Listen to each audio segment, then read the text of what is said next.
Would you like to be happier? I like to be happier. I think most of us would like to be happier. And it'd be nice to be happier. It'd be nice to have a better reality. That would make it easier to be happy. But something that's really interesting is depending on your expectations, it can change your happiness level, keeping your reality the same. The same people, if you're the same reality, different amounts of happiness if there's different expectations. If your expectations are too high and they don't match reality, you're gonna be unhappy. But if your expectations are low and below and your reality is actually even higher, but it's the same reality, that difference, that contrast is going to make you feel better. So welcome in, fam. Much love. Trap here. Really, really interesting thing. Let me give you an example. You can relate to this. You've been there. Say you work really hard and you don't get the job that you wanted, or you don't get into the college that you wanted, or you didn't get the girl or the guy that you wanted, right? You failed, basically. You've been there.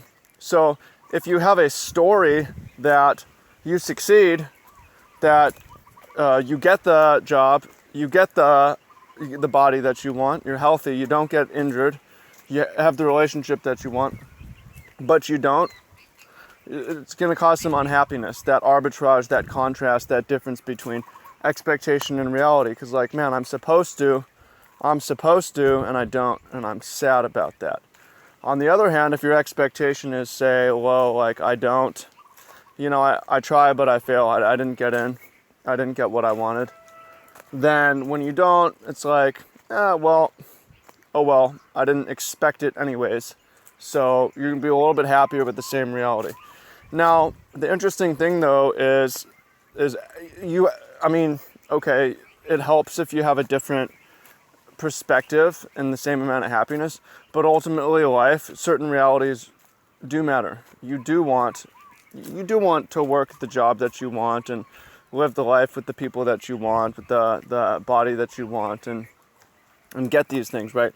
And if you aim higher, if you have an expectation and tell yourself a story that you're going to be able to get there, I think it increases the odds that you do, because you work backwards, not some secret magic stuff, but you think you can, so you put in more effort, you put in more attention to detail, and you try to make it happen. As opposed to if you think like, I'm going to fail in the end, then that becomes self-fulfilling prophecy. You don't try as hard and you're not going to succeed as much, although you'll be more okay with failing. So the question then is, what are you supposed to believe? Because you want to maximize your odds of success, you also want to maximize your odds of happiness. And here's what my suggestion would be. If you have an expectation that you're going to persist despite failure, if you tell yourself a story that you will fail, but you will pick yourself up and keep going and continue to try until you succeed, right? You get rejected from the job or the university, then that's not game over. You can continue down that path. You get rejected by this person. Maybe that person isn't right for you, but you're going to keep yourself open and keep going, and you will have what you want in the end. Or maybe you do get injured, you do get hurt, but you're going to rehab your way through it, and you're going to come out stronger on the other side, right? So that way you're prepared to fail. You're not shattered by it. You're not too fragile when things go wrong. And you're also prepared. You have that expectation and the satisfaction of continuing going even when things aren't working out that well for you.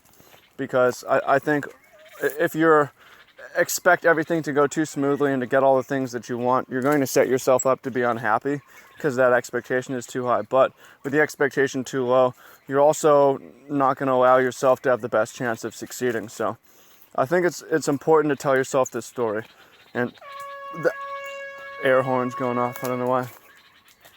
But a lot of us do tell ourselves this story because that's kind of the script of so many movies and books that we see, and scripts of famous, influential, inspiring people. It's not the people who are born into everything. It's not the people who never really try. It's the people who have major setbacks and have issues and have failures, but persist and continue and succeed in the end. So I think that's important. It's important to check the story that you tell yourself. check the expectations that you have so that you can give yourself the chance to succeed and give yourself the happiest life that you can. So let me know what you think. Let us know what you think in the comments down below. Once again, really appreciate you being here today. Really thank you. And it's something that I worked on for my whole life. Still working on it. It's a tough thing when you have dreams and it doesn't seem like you're able to do it. But I think it's good to keep hanging on and say, in the end, I'll get there. And then you will, possibly. So, yeah, share down below your experience on this, if your expectations and your happiness and the story that you tell yourself, and whether you're the type of person who thinks you will or thinks that you won't, and how that affects your happiness. I'll tell you, for me, in my personal experience, I definitely have a story of succeeding in the end, and a lot of the time right now. So I do find it hard to fail. However, I also find that failure motivates me to. Part of my story is the persisting. So I think a certain amount of dissatisfaction is fine to propel you towards your dreams. Of course, Richard Dawkins, living organisms move away from pain and move towards pleasure. So I want y'all to think about that, and it's okay to have definitely okay to have some pain, but you also deserve to be happy today too. You don't have to live this life with this overarching dissatisfaction and unhappiness, thinking that eventually someday you succeed and you'll be happy. That's a waste of time. I think it's better to maximize your happiness today as well, and to do that by telling yourself the story of just continuing on, persisting, and I hope you succeed, but you shouldn't have to. So, I appreciate you, thank you, and I look forward to hearing what you have to say in the comments. Peace out, fam. Talk to you soon.